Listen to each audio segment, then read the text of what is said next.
A very good morning to first of all the parents.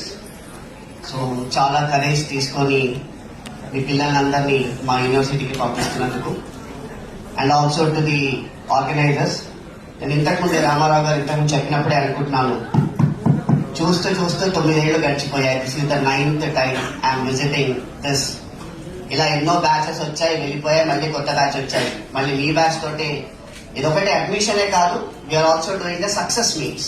అంటే ఒకసారి FMG pass అయిపోయిన తర్వాత వాళ్ళని మళ్ళీ పిలిచి మాట్లాడడం అనేది ఐఎస్ఎం తరఫు నుంచి has become an honour for all of అస్.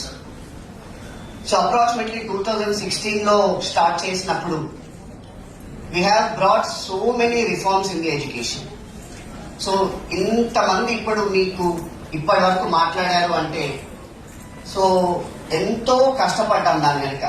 ఒకటి సింపుల్ గా ఒకటి గుర్తుంచుకోండి, మనం ఇండియాలో ఉన్నాం, సమ్ ఫారెన్ యూనివర్సిటీ ఎక్కడో బయట ఉంది. చాలా మందికి తెలుసు, పేరెంట్స్ కూడా కన్సల్టెన్సీకి వచ్చినప్పుడు ద మేజర్ క్వశ్చన్ ఏమడతారంటే, సార్ అక్కడ కరికులం ఇక్కడ కరికులం సేమ్ ఉంటుందా, అక్కడ టీచింగ్ ప్యాటర్న్ ఇక్కడ టీచింగ్ ప్యాటర్న్ సేమ్ ఉంటుందా, సో అక్కడ ఎఫ్ఎంజీ ఇక్కడ వచ్చాక పాస్ అవడానికి చాలా కష్టమట కదా. These are the 3 basic questions. ఈ క్వశ్చన్స్ కి ఆన్సర్ చేయడానికే ద ఫస్ట్ సీడ్ 2016 లో మనం చేసింది ఏంటి అంటే, అక్కడ వెళ్ళి యూనివర్సిటీలో, ఇప్పటి వరకు యూనివర్సిటీలో ఫుడ్, అకామిడేషన్, హాస్టల్స్ అన్ని మీరు మర్చిపోలేదు, దాని గురించి పట్టించుకోవాల్సిన అవసరం లేదు, ఎందుకంటే అవన్నీ ఆటో పైలట్ మోడ్ లో వెళ్ళిపోతూ ఉంటాయి. కానీ the majority of the thing ఏంటంటే అండి అకాడమిక్స్. సో ఇప్పుడు ఒకవేళ ఇప్పుడు ఎవరైతే మీరు అందరు వెళ్తున్నారో, మీరు వెళ్ళి తిరిగి వచ్చాక 99% ఆఫ్ ద కేసెస్ మీకు ఎఫ్ఎంజీ ఉండదు. You are going to write national exit test.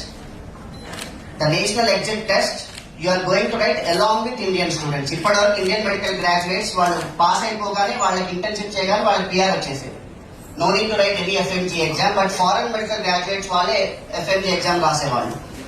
But 2021 తర్వాత నవంబర్ 18 తర్వాత వచ్చిన కొత్త రూల్స్ అండ్ రెగ్యులేషన్స్ ప్రకారం ఇండియన్ మెడికల్ గ్రాడ్యుయేట్ అవ్వనివ్వండి, లేదంటే ఫారెన్ మెడికల్ గ్రాడ్యుయేట్ అవ్వనివ్వండి, after they come back to India they have to right the national exit test, which means everyone are equal once they pass the exam. ఇక్కడ ఉస్మానియాలో చదువుకున్నా కూడా national exit test pass అవ్వకపోతే they cannot practice elsewhere, anywhere.